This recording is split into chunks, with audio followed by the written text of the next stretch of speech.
거듭난 성도들이 갖추어야 할 성경적 성품에 대한 강력한 설교들을 종합하여 그리스도인의 성품이란 제목으로 책이 출간되었습니다. 이전에 출간된 열매 맺는 그리스도인의 성품에 이어서 총 20개의 그리스도인에게 필요한 성품에 대해 한 권으로 정리하였습니다.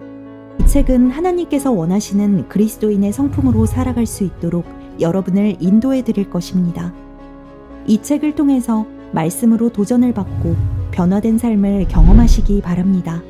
보내며 누가 우리를 위하여 가랴 하시기에 그때 내가 말하기를 내가 여기 있나이다 나를 보내소서 하였더라. 그가 말씀하시기를 가서 이 백성에게 말하기를 참으로 너희가 들으나 깨닫지 못할 것이요 참으로 너희가 보나 알지 못하리라 하라. 이 백성의 마음으로 살찌게 하고 그들의 귀로 둔해지게 하며 그들의 눈으로 감기게 하라. 그리하여 그들이 눈으로 보지도 못하고 귀로 듣지도 못하며 마음으로 깨닫지도 못하고 회심하지도 못하고 치유받지도 못하게 하라 하셨더라. 그때 내가 말씀드리기를 주여 언제까지니까 하니 그가 대답하시기를 성읍들은 거민이 없이 황폐하게 되고 집들에는 사람이 없으며 땅이 완전히 황폐하게 되기까지요. 또 주가 사람들을 멀리 옮겨 그 땅 가운데에 완전히 버려짐이 있을 때까지니라. 또 내가 주의 음성을 들은즉 말씀하시기를 내가 누구를 보내며 누가 우리를 위하여 가랴 하시기에 그때 내가 말하기를 내가 여기 있나이다 나를 보내소서 하였더라. 이사야는 내가 여기 있나이다 나를 보내소서라고 주님의 부르심에 적극적으로 순종했습니다. 주님께서 이사야를 부르시는 많은 사람들이 알고 있는 부르심에 대한 유명한 구절입니다. 하나님의 말씀이 아니면 자기의 마음을 바꿀 수가 없기 때문에 이런 강력한 구절로 헌신을 다짐하기 마련입니다. 우리는 하나님의 사랑과 보호하심이 없다라면 이 세상을 살아갈 때 온전하게 살아갈 수가 없습니다. 우리가 선한 생각을 하고 선한 행위를 할 수 있는 것은 우리에게 하나님의 사랑을 내려주셨기 때문에 그렇게 할 수 있습니다. 마찬가지로 하나님께서 우리를 부르실 때에 어떠한 태도로 반응하느냐에 따라서 하나님께 복을 받느냐 아니면 저주를 받느냐로 나뉠 것입니다. 오늘 본문의 주님의 부르심은 구원받은 사람들은 복음 전파자로 부르심에 대해서 각자가 어떻게 순종하는가를 적용할 수 있을 것입니다. 많은 사람들은 하나님이 부르실 때에 많은 변명을 하기 마련입니다. 그러나 이사야는 그렇지 않았습니다. 주님의 음성을 들었을 때 내가 여기 있나이다라고 즉각적으로 반응했습니다. 그렇다고 지금 하나님의 음성을 직접 들으라고 말하는 것이 아닙니다. 지금 이 은혜 시대에는 기록된 하나님의 말씀을 우리 손에 주어졌기 때문에 그 기록된 하나님의 말씀으로 역사하는 것이지 직접적인 하나님의 음성을 듣는 시대가 아닙니다. 성경 읽을 때 또 기도하면서 그리고 설교를 들을 때 하나님께서 우리에게 주시는 건전한 부담감으로 다가오는 것이 하나님의 미세한 음성이라는 것을 알 수 있는 것입니다. 그렇게 하나님께서는 각자에게 그런 부르심이 있을 때에 여러분의 반응은 어떠했는지 생각해 보십시오. 주님께서 주시는 생각과 그 음성에 무시하고 지나갔는지 아니면 그런 일이 있었는지도 모르고 지나갔는지 생각해 봐야 합니다. 하지만 주님께서 주신 생각과 건전한 부담감으로 가졌던 그 미세한 음성을 그대로 받아들였을 때는 하나님께서 주시는 그 열매가 있다는 것을 알 수 있습니다. 그러나 내가 구원받고 나서 열매가 없다면 주님께서 주신 그 음성에 내가 반응이 없이 그냥 지나갔다고 볼 수 있는 것입니다. 그런 하나님의 말씀이 마음에 심겨지지 않았기 때문입니다. 본문에서 이사야는 주님께서 부르실 때 어떤 변명도 하지 않았습니다. 내가 누구를 보내며 누가 우리를 위하여 가랴. 여기서 삼위일체 하나님께서 말씀하셨습니다. 삼위일체 하나님께서 누가 우리를 위하여 가랴라고 말씀하셨습니다. 그때 그 주님의 음성을 들은 이사야는 내가 여기 있나이다라고 대답했던 것입니다. 그래서 첫 번째 주님의 부르심에 가장 합당한 사람은 내가 여기 있나이다라고 자기가 언제든지 사용될 준비가 되었다라는 태도가 있는 사람입니다. 하나님께서 부르시면 항상 저는 가능하다고 고백할 수 있는 사람이 되어야 됩니다. 하나님께서 복음 전파에 필요해서 요청하셨는데 나는 아직도 이것을 해야 되고 저걸 다 마치고 나서 하겠습니다라고 그런 말을 하지 말라는 것입니다. 기도원에 올라가서 하나님의 음성을 들으라는 것이 아닙니다. 하나님의 기록된 말씀을 읽고 설교를 듣고 기도를 할 때 성령님께서 우리 안에 주시는 그 확신 그리고 하나님께서 인도하실 때에 그 음성에 따르는 자들이 되어야 합니다. 나는 이사야처럼 내가 여기 있나이다라고 하는 그런 태도를 가지고 있었는지, 주님께서 이거를 하라고 하면 네, 또 저거를 하라고 하면 네, 알겠습니다 하는 그런 태도가 있었는지,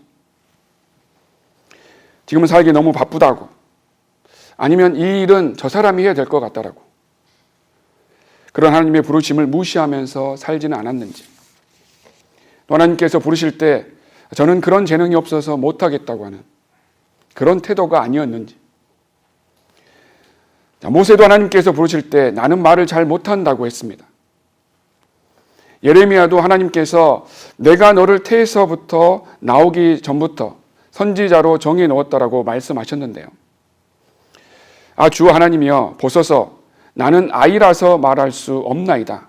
I am a child. 그렇게 대답했습니다. 그래서 주님께서는 나는 아이라고 말하지 말라. 너는 내가 너를 보내는 모든 자에게 갈 것이며 내가 내게 무엇을 명령하든지 내가 말할 것임이라. 그들의 얼굴을 무서워 말라. 내가 너와 함께 있어 너를 구해내리라. 이렇게 말씀하셨습니다. 또 하나님께서 요나에게 느느웨 성으로 가서 악한 죄악을 회개하라고 명령하셨지만요, 도망가다가 실제로 죽었다가 다시 살아났죠. 그래서 하나님께서는 우리의 재능을 보시는 것이 아니라 주님께서 말씀하신 대로 하겠습니다 하는 그런 순종의 태도를 보신다는 것입니다. 예수님께서도 제자들을 뽑으실 때에 재능이 있고 능력이 있고 사회적으로는 지위가 높은 사람들을 뽑으신 것이 아니라 당시의 천한 직업이라고 여기는 배우지 못한 어부들을 선택하신 것입니다. 하나님께서는 하나님께 순종해서 즉시 사용 가능한 사람을 쓰셨습니다. 주님께서 나를 따라오라고 하셨을 때 그들이 즉시 그물들을 버려두고 주를 따라가더라. 즉시 자기 사업을 접어두고 주님을 따르는 어부들을 사용하셨던 것입니다. 하나님의 부르심에는 선교사로, 목사로, 설교자로 부르심이 있겠지만 구원받은 우리 모두를 복음 전파자로 부르셨다는 사실을 명심해야 됩니다. 그때 우리가 주님의 음성에 어떤 태도를 가지고 따라야 하는지 생각해 봐야 합니다. 하나님께서는 능력이 있고 부자이고 지위가 높고 권력이 있는 자들을 부르지 않으셨습니다. 고린도전서 1장 26절 보시면요. 고린도전서 1장 26절입니다. 지난 설교에도 본 구절인데요. 하나님께서 부르실 때 제가 여기 있습니다 하고 다른 변명을 하지 말라는 것입니다. 고린도전서 1장 26절입니다. 형제들아 너희는 너희의 부르심을 보라. 부르심을 받은 자들은 육신을 따라 지혜로운 자가 많지 않고 권력 있는 자도 많지 않으며 좋은 가문에서 태어난 자도 많지 아니하니라. 부르심을 받은 자들은 지혜로운 자도 권력이 있는 자도 좋은 가문에서 태어난 자도 많지 않다고 하셨습니다. 제자 베드로는 남들이 보기에는 천하고 거친 어부였지만요, 교회 시대에 복음의 문을 연 첫 번째 사도였습니다. 이방인 코넬료에게 복음을 처음으로 전한 자였습니다. 베드로는 성격이 급하고 거칠고 배우지 못한 사람이었지만요, 하나님의 말씀에 즉시 그물을 버려두고 떠날 수 있는 순종과 담대함이 있었습니다. 하나님께서 복음 전파자로 부르신 자들은 이 구절처럼 지혜로운 자가 많지 않습니다. 권력 있는 자도 많지 않습니다. 좋은 가문에서 태어난 자도 많지 않습니다. 세상 사람들이 보기에 별 볼 일 없는 그렇게 보이는 자들을 사용하셔서 하나님의 사역을 하게 하신 것이 하나님의 방법입니다. 그것은 인간의 능력과 인간의 지혜와 인간의 권력으로 하나님의 일을 할 수 있는 것이 아니라 하나님의 능력으로 하나님께서 해 나가신다는 것을 보여주시기 위해서 하나님은 저와 여러분을 복음 전파자로 부르신 것입니다. 또 27절에 그러나 하나님께서 세상의 어리석은 것들을 선택하심은 지혜로운 자들로 부끄럽게 하시려는 것이요 하나님께서 세상의 약한 것들을 선택하심은 강한 것들을 부끄럽게 하시려는 것이라. 하나님께서 세상의 천한 것들과 멸시받는 것들을 선택하신 것은 없는 것들로 있는 것들을 쓸모없게 만들려 하심이라. 그리하여 아무 육체라도 그분의 면전에서 자랑하지 못하게 되리라. 하나님께서는 어리석은 자들, 약한 자들, 천하고 멸시받은 자들을 선택하시는 것은 세상에서 지혜롭다고 하는 자들이나 강하다고 하는 자들을 부끄럽게 하시고 하나님의 면전에서 아무도 자랑하지 못하게 하기 위해서 우리를 부르셨다는 것입니다. 그래서 우리가 성경을 읽고 공부하는 이유가요. 구원받고 난 이후에 어떻게 하나님께서 역사하는지를 배워야 하기 때문입니다. 그래야지만 모든 일들을 영적으로 바로 판단하고 바르게 주님을 쫓아갈 수 있기 때문입니다. 그래서 우리를 부르신 하나님의 선택하심에 따라서 우리는 자기의 부와 물질과 지위와 명예와 권력으로 사는 자들에게 전파해야 합니다. 영혼 세계에 비하면 한 줌도 안 되는 이 짧은 세상이 전부라고 생각하는 어리석은 자들에게 전해야 됩니다. 의인은 없다고, 죄의 싹은 사망이다고, 한 번 죽는 것은 사람들에게 정해진 것이고 그 뒤에는 심판이 정해졌다라고. 그러나 두려워하는 자들과 믿지 아니하는 자들과 가증스러운 자들과 살인자들과 음행하는 자들과 모든 거짓말하는 자들은 불과 유황이 타는 못에 참여한다라고. 이것이 둘째 사망이다라고 우리는 담대하게 전파해야 됩니다. 두 번째, 주님의 부르심은 능력보다는 부르심에 순종하는 자들을 도구로 사용하십니다. 여러분들은 구원을 받고 바이블 빌리버 교회의 부르심을 받은 자들입니다. 하지만 이렇게 복음 전파자로 부르심을 받은 대부분의 사람들은요, 나는 사람들 앞에서 말을 잘 못한다고, 말을 하기 싫어한다라고, 복음 전하기가 너무 어렵다라고 그렇게 말들을 합니다. 그런 말들을 하지 말라는 것입니다. 베드로 같은 사람으로 역사하시는 하나님의 그 부르심에 순종하면 된다는 것입니다. 문제는 복음 전파자로 부르는 그 부르심에 내가 여기 있나이다 이런 태도가 아니기 때문에 열매가 없는 것입니다. 구원받고 나서 아무런 변화가 없다면 그 사람에게는 문제가 있는 것입니다. 구원받고 나서 바른 교리를 알고 사역에 동참해야 하는 태도가 분명해야 합니다. 우리가 잘 아는 D.L. 무디는요, 어려운 가정 환경에서 태어났습니다. 잘 배우지도 못했습니다. 그래서 구두 수성공으로 일을 했습니다. 그를 구령한 사람은 썬데이 스쿨 티처였습니다. 그래서 복음 전파자로 사용되었습니다. 한 번은 명문대 앞에서 복음 설교를 했습니다. 다 끝나고 나서 한 사람이 D.L. 무디가 설교했던 그 표현, 문법, 철자, 틀린 모든 것을 적어와서 D.L. 무디를 망신을 줬습니다. 그때 무디는 이렇게 얘기를 했습니다. 나는 내 입을 지옥으로 가는 혼을 위해서 복음을 전한 일에 사용하는데 당신은 완벽한 실력으로 주님을 위해서 뭘 했느냐고 물었습니다. 그런 것처럼 하나님께서 원하시는 것은 내가 여기 있나이다라고 하는 사람을 원하는 것이지 엄청난 재능을 가진 사람을 원하지 않는다는 것입니다. 물론 그런 사람들이 헌신하면 주님께서 사용하시겠죠. 세상을 살면서도 어떤 것이 급하게 필요할 때 그 도구가 없으면 주변에 있는 것을 사용하는 경우가 있습니다. 못이 튀어나왔는데 망치가 없으면 주변에 있는 거친 돌을 사용해서 그 못을 넣을 수가 있습니다. 문을 실수로 잠궈서 자기가 가지고 있는 그 단단한 크레딧 카드로 그 잠긴 문을 열 수가 있습니다.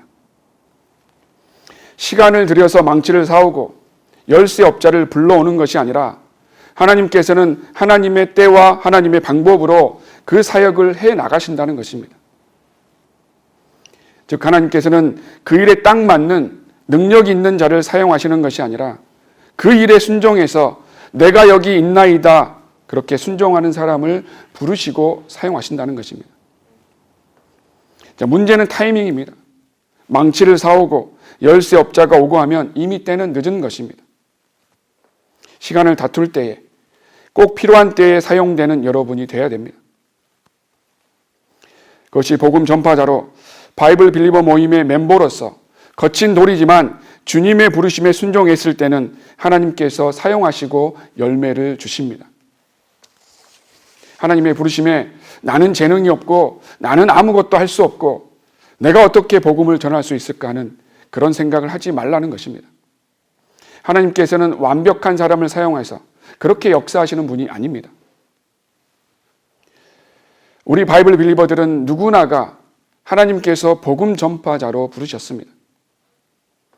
자기네 교회 안으로 데려와서 뭘 해보려고 하는 세상 교회나 또 제도권 교회나 변질된 그 교회와 우리가 다른 점은요, 우리는 나가서 사람들에게 복음을 전파합니다. TV와 라디오, 신문, 책자, 또 인터넷을 통해서 또 거리에서 복음을 전파하는 것이 하나님의 방법입니다. 아무리 성경 공부를 많이 하고 고급 지식을 가지고 있어도 나가서 입을 열지 않으면 아무 소용이 없는 것이고요. 하나님과 상관없는 자들입니다.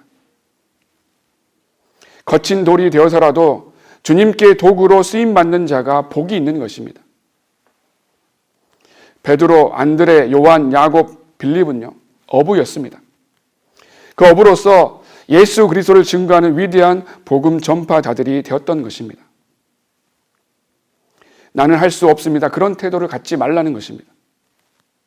하나님께서 바른 지역교회 멤버로 부르셨다라면 그 지역교회에서 할 수 있는 자기의 역할을 신실하게 하는 것이 부르심에 순종하는 자세입니다. 나는 못합니다. 다른 사람을 사용하십시오라고 한다면요, 나중에도 사용되지 않고 먼지만 쌓이는 도구로 남길 것입니다. 하나님께서 부르실 때 제가 바빠서, 제가 능력이 없어서 그렇게 하지 말아야 합니다. 이 세상 사는 동안에 바쁘지 않는 사람은 없습니다. 자, 모두가 다 바쁘게 살고 있습니다. 나만 특별히 바쁜 게 아닙니다. 하지만 어떤 사람은 바쁘지만 바쁜 가운데에서도 주님의 일을 신실하게 하는 사람이 있고 그렇지 않는 사람이 있습니다. 그 바쁜 일이 세상적으로는 선한 일일 수도 있습니다. 하지만 정작 중요한 하나님의 일은 하지 않는 자들이 되어서는 안 된다는 것입니다. 우리는 하루 24시간 구령만 하면서 살 수 없습니다. 항상 주님의 일과 세상의 일을 균형 잡히게 하면 됩니다. 일을 할 때 열심히 하고 말씀을 읽고 기도하고 사역에 동참하는 일도, 아이들을 성경적으로 키우는 일도 최선을 다해서 해야 합니다. 그렇게 건전한 그리스도의 삶을 살아야 합니다. 우리를 부르시고 이 땅에서 살게 하는 이 시간을 마귀에게 속으면 하루 24시간 금방 지나가고요.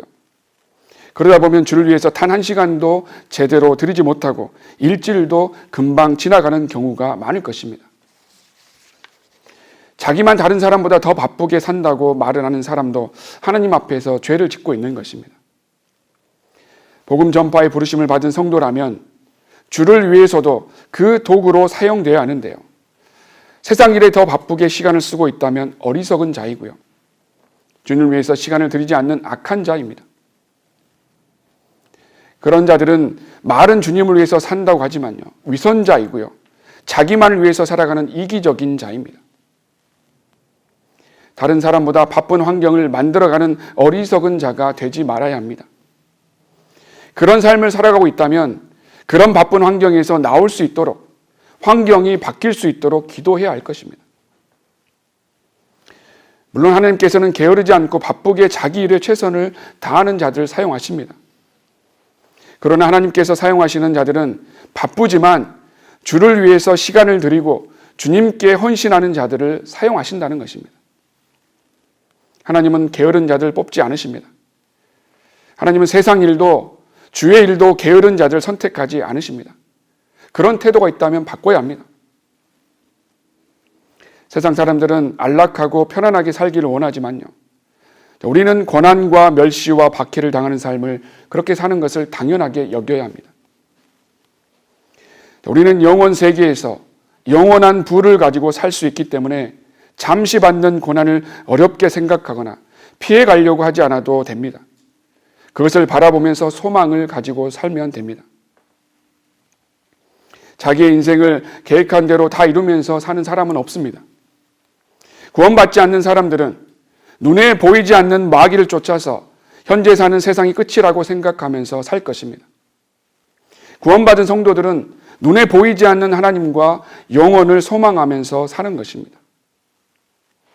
그렇기 때문에 구원받고 나서도 세상에서 성공하고 나서 뭔가 이루고 나서 하나님을 섬기겠다고 하거나 아니면 지금의 바쁜 환경을 불평하면서 지금 부르심을 거절하고 무시하는 사람들은 훗날 주님 앞에 섰을 때 부르심에 순종하지 않고 그 짧은 인생에 아둥바둥했던 일들을 그때서야 수치와 손해를 당하고 나서야 후회할 것입니다. 그래서 우리는 지금 자기 현실에 만족하고 이제는 주님의 부르심에 순종하는 삶으로 돌아서야 합니다. 세상에서의 부를 위해서 살고 그 부를 어떻게 늘려가면서 사는 것에 시간과 돈을 투자하지만 주님을 위해서는 투자하지 않는 비참한 그리스도인들이 되어서는 안 됩니다. 우리는 매일매일 주님을 위해서 살아가고 각자의 삶을 만족하면서 주님을 한 발짝 한 발짝 따라가는 삶을 사는 것이 그 부르심에 순종하는 최고의 삶이라는 것을 알아야 합니다. 마귀는 바쁘게 만듭니다. 또 많은 사람들은 주님의 부르심에 나는 할 수 없다라고 말을 하지만요. 이제는 그 부르심에 순종할 때입니다. 능력보다는 순종의 태도를 보시기 때문입니다. 세 번째, 주님의 부르심에 순종하는 자들은 그 자리에서 즉시 헌신할 수 있는 태도가 있어야 합니다. 누가복음 10장 30절 보시면요. 누가복음 10장 30절부터 35절입니다. 선한 사마리아인의 비유가 나옵니다. 누가복음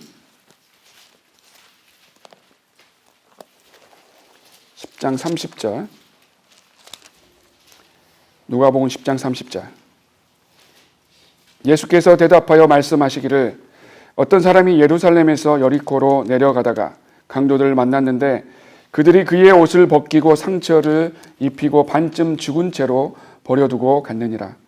그때 어떤 제사장이 우연히 그 길을 가다가 그를 보았으나 다른 편으로 지나갔으며 또 마찬가지로 한 레위인도 그곳에 있다가 다가가서 그를 보고 다른 편으로 지나갔느니라. 자, 제사장과 레위인은 그 길을 가다가 그를 보았지만 바빠서든 어떤 이유에서든 다른 편으로 지나갔습니다. 여러 가지 이유가 있겠지만 이 한 가지는 자기에게 유익이 없기 때문이고 자기 시간을 낭비한다고 생각했기 때문일 것입니다. 또 33절에 그러나 여행하던 어떤 사마리아인이 그에게 와서 그를 보고 가엾게 여겨 그가 그 사람에게 가서 기름과 포도주를 부어 상처를 싸매주고 자기 짐승에 태워 여관으로 데려가서 그를 돌보아 주었느니라. 그 다음날 그가 떠나면서 2 데나리온을 꺼내어 여관 주인에게 주면서 말하기를 이 사람을 돌보아 주라. 비용이 얼마가 더 든다 해도 내가 돌아오는 길에 갚으리라고 하였느니라. 자, 여러분도 복음 전파를 위한 주님의 부르심이 유익이 없고 시간을 낭비한다고 생각하십니까? 이 사마리아 사람도 바쁘지 않았을까요? 이 사람은 돈이 많아서 자기 돈을 들여서 돌봤을까요? 아니죠. 이 사람은 자기가 할 수 있는 그 시간과 자기의 물질과 자기의 그 헌신된 마음을 그 자리에서 즉석에서 실천했던 것입니다. 앞선 종교인들처럼 당장 필요할 때는 실천하지 않고 나중에 이런 일이 또 있으면 그때 해야지 하지 않았습니다. 그런 마음은 종교 행위이지 주님께서 명령하신 대로 실천하지 않는 바리새인과 같다는 것입니다. 지금 주님의 명령에 헌신되지 않는 자들은 현재 자기 유익을 위해서 사는 자들이지 주님을 위해서 자기를 희생하는 자들이 아닙니다. 지금 주님의 부르심에 응답하지 않는 자들이 나중에 똑같이 기회가 주어진다고 그때서야 네 하겠습니다. 그렇게 할까요? 저는 그렇게 보지 않습니다. 그때 가면 그때에도 도구로 사용될 수 없는 이유가 수백 가지가 생길 것입니다. 그래서 여러분은 구원받고 바르게 주님을 섬기기 위해서는 어떤 변명이나 어떤 이유로 복음 전파자의 부르심에 헌신된 삶을 거부하는 자들이 되지 말아야 합니다. 바이블 빌리버로서 헌신된 삶을 거부하는 자들이 되지 말아야 한다는 것입니다. 내가 정말 영원한 세계에서 영원토록 고통을 받고 살아야 했지만 그곳에서 구해주시고 영원한 복을 주신 주님의 그 부르심에 진심으로 순종하는 삶을 살아야겠다라고 다짐해야 합니다. 말로만이 아니라 종교적인 행위가 아니라 보고 나서 다른 편으로 지나가는 종교인들이 아니라 진정한 바이블 빌리버가 되어야 합니다. 네 번째, 주님의 부르심에 순종하는 자들에게는 화해의 직분을 주셨습니다. 고린도후서 5장 18절을 보시면요. 고린도후서 5장 18절부터 20절입니다. 고린도후서 5장 18절부터 20절. 주님께서는 우리에게 화해의 직분을 주셨다고 말씀하셨습니다. 고린도후서 5장 18절부터 20절입니다. 5장 18절. 모든 것이 하나님께로부터 났으며 그분께서는 예수 그리스도를 통하여 스스로 우리와 화해하셨고 화해 직분을 우리에게 주셨으니 즉 하나님께서 그리스도 안에 계셔서 세상을 자신과 화해하게 하시며 그들의 죄가를 그들에게 돌리지 아니하시고 우리에게 화해의 말씀을 맡겨 주신 것이라. 그러므로 이제 우리는 그리스도를 대신한 대사들로서 하나님께서 우리를 통하여 너희를 권면하신 것 같이 우리도 그리스도를 대신하여 너희에게 간구하노니 너희는 하나님과 화해하라. 자, 이것이 우리의 부르심의 목적입니다. 그리스도의 대사로서 죄인들에게 하나님과 화해하라고 전하는 일입니다. 예수 그리스도를 통해서 하나님과 화해하라고 전하는 일입니다. 이사야 같이 같은 민족에게 저주를 선포하는 것보다 당신은 죄인이기 때문에 죄를 회개하고 예수 그리스도를 통해서 영원한 생명을 소유하라고 전하는 이 복음이 얼마나 복된 일입니까? 그 화해의 직분을 가지고 사람들의 마음에 찔림을 주고 복음을 선포하는 일에 즉시 사용될 수 있도록 항상 주님 가까이에 있어야 합니다. 내주하신 주님을 의지해야 합니다. 지옥에 갈 수밖에 없는 마귀의 자식들에게 화해의 직분을 가지고 복음을 선포해야 하는데 입을 다물고 있다고 생각해 보십시오. 바쁘다고 세상을 위해서 살고 있다고 생각해 보십시오. 우리가 입을 다물고 있다면 전 세계에 있는 우리 한국 민족들에게 누가 정확하고 순수한 은혜의 복음을 전해서 그 혼을 이겨오고 누가 변개된 성경에서 돌아오라고 외치고 누가 바른 믿음으로 돌아와야 한다고 전파하겠습니까? 교회에 나와서 정확하게 구원받고 구원받았는지 안 받았는지 누가 체크해 주겠습니까? 베데스다 연못에서 38년 동안 병든 자가 있었는데요. 그 연못에 들어가면 날 수 있었는데 도와주는 사람이 없었습니다. 우리 주변에도 지옥으로 가는 영적 시한부 환자들이 있습니다. 영적 암에 걸려서 지옥에 가는지도 모르고 사는 자들이 많이 있습니다. 자기가 영적 암에 걸렸는지 영적 장님인지 모르고 교회 다니는 사람들이 있습니다. 그 지옥으로 가고 있는 병자들에게 우리가 도와주지 않으면 구원을 받을 수 없다는 것입니다. 구원받고 주님의 부르심을 받은 우리들은 누룩이 없고 순수하고 정확하고 시은 하나님의 구원 계획을 증거하는 일에서 즉시 사용되는 도구가 되어야 됩니다. 구원받지 못하고 종교생활하는 사람들을 우리가 도와주지 않으면 그 사람들은 구원받을 수 없습니다. 하나님의 구원 계획을 알려줘야 합니다. 교회 출석해서 새벽기도 나간다고 해서 구원받는다고 착각하는 사람들에게 11조를 한다고 해서 직분을 가지고 있다고 해서 방언과 체험이 있다고 해서 자기 노력과 수고가 있다고 해서 구원받는 게 아니라는 것을 알려줘야 한다는 것입니다. 오직 자신이 지옥으로 갈 수밖에 없는 죄인이라는 사실을 진정으로 하나님 앞에 회개해야 된다고 알려줘야 합니다. 또 예수 그리스도께서 창조주 하나님이시고 또 구약의 여호와 하나님이라는 사실을 알려줘야 되고 그 하나님께서 육신으로 오셨다는 것을 믿게 해야 합니다. 그리고 그 예수 그리스도께서 그 하나님께서 나의 죄를 위하여 피 흘려 죽으시고 부활하신 그 사실을 마음으로 믿고 입으로 시인했을 때 구원받는다는 사실을 반드시 알려줘야 합니다. 우리는 그 복음 전파하는 도구로 즉시 사용돼야 됩니다. 주님의 명령에 순종하지 않는 발람에게 하나님께서는 나귀를 사용해서 찔림을 받게 하였습니다. 이것이 하나님께서 역사하시는 때와 하나님의 방법입니다. 주님의 도구는 이렇게 사용됩니다. 전도서 9장을 보시면요. 전도서 9장 4절 보시면요. 전도서 9장 4절입니다.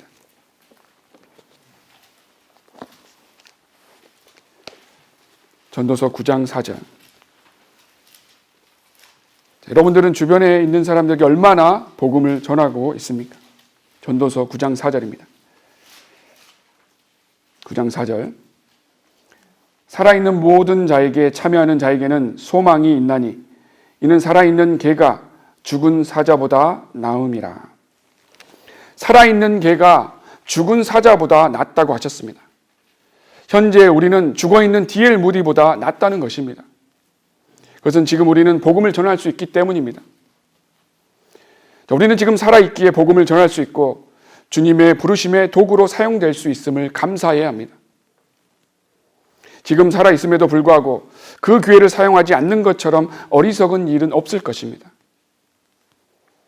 지금도 주님께서는 구원받은 성도들에게 지속적으로 복음 전파자로 기회를 주시고 또 주시고 부르시고 있습니다. 지금 그 부르심에 순종해서 그 화의 직분을 받은 자로 살아야 할 것입니다. 마지막 5번째, 주님의 부르심에는 분명한 목적이 있다는 것입니다. 사도행전 26장을 보시면요. 사도행전 26장 13절부터 18절입니다. 사도행전 26장 13절부터 18절. 사도 바울의 부르심인데요. 사도행전 26장 13절부터 18절입니다. 13절. 오 왕이여, 정오의 길에서 내가 보니 해보다 더 밝은 빛이 하늘로부터 나와 나의 일행을 두루 비추더이다. 우리가 모두 땅에 엎드렸을 때 한 음성이 내게 말씀하시는 것을 들었는데 히브리어로 말씀하시기를 사울아 사울아 어찌하여 내가 나를 박해하느냐. 가시체를 걷어차는 것이 내게 고통이라 하시기에 내가 말하기를 주여 누구시니까 라고 하니 그가 말씀하시기를 나는 내가 박해하는 예수라. 일어나서 내 발로 서라. 이는 내가 이 목적을 위하여 너에게 나타났음이니 내가 본 것과 내가 너에게 나타나게 될 일에 대하여 너를 일꾼과 증인으로 삼고자 함이라. 그 백성과 이방인들로부터 너를 구해내어 이제 그들에게 보내서 그들의 눈을 뜨게 하여 흑암에서 광명으로 사탄의 권세에서 하나님께로 돌아서게 하며 그들로 죄사함을 받게 하고 내 안에 있는 믿음으로 거룩하게 된 사람들 가운데서 유업을 받게 하려는 것이라고 하였나이다. 주님께서 바울을 부르실 때를 보시면 분명한 목적이 있었습니다. 하나님께서는 바울을 부르실 때에 내가 본 것과 내가 너에게 나타나게 될 일에 대하여 너를 일꾼과 증인으로 삼고자 함이라 하셨고요. 그리고 믿지 않는 자들의 눈을 뜨게 하고 흑암에서 광명으로 사탄의 권세에서 하나님께로 돌아서게 하고 죄사함을 받게 하고 믿음으로 거룩하게 된 사람들을 유업을 받게 하시려는 목적이 있으셨던 것입니다. 우리도 마찬가지입니다. 구원받은 우리들을 복음 전파자로 각자를 부르셨습니다. 각자에게 부여하신 분명한 목적이 있다는 사실을 잊지 말아야 할 것입니다. 목적이 없는 부르심은 없습니다. 구원받은 우리들은 주님께서 부르실 때에 그 부르심에 즉각적으로 순종해야 합니다. 결론적으로 추수할 열매는 있는데 일꾼이 없는 이 마지막 때에 이방인의 악이 충만해서 주님 오실 날이 가까워진 이 마지막 때에 복음을 전하는 일은 우리에게 시급한 일이기 때문에 주님의 부르심에 즉시 순종해야 합니다. 그러므로 주께서 그들에게 말씀하시기를 참으로 추수할 것은 많으나 일꾼들이 적도다. 그러므로 너희는 추수에 주께 기도하여 추수할 일꾼들을 보내주시라고 하라. 누가복음 10장 2절 말씀처럼요. 우리는 주님의 부르심에 순종해서 추수할 일꾼으로 사용되는 도구가 되어야 됩니다. 하나님께서는 우리의 모든 것을 알고 계십니다. 어떤 이유에서 복음 전파의 부르심에 불순종하고 있는지에 대해서 알고 있습니다. 세상의 물질을 위해서, 세상의 명예를 위해서, 주변 사람들의 눈을 의식해서, 주의 일보다 세상이 좋아서, 육신의 정욕을 채우기 위해서 주님의 부르심을 거절하는 자들이 되지 말아야 할 것입니다. 우리는 하나님께서 복음 전파를 위해서 부르신 그 일에 순종해서 그 도구로 사용될 수 있는지, 하나님께서 부르실 때에 내가 여기 있나이다 하고 순종할 수 있는지, 아니면 그 부르심을 무시하면서 살 것인지. 시편 30편 5절에서 이렇게 말씀하십니다. 밤새도록 울음이 지속될지라도 아침이면 기쁨이 오리로다. 이 말씀처럼 지금 우리는 새벽닭이 울기 직전에 살고 있습니다. 이제 곧 큰 나팔 소리가 울리게 될 마지막 때입니다. 우리는 주님 오실 때까지 믿음에서 흔들리지 말고 주님께서 언제든지 부르실 때에 즉각적으로 순종하는, 그래서 복음 전파자들로서 많은 열매를 주님께 가져오는 믿음의 성도들이 되어야 할 것입니다.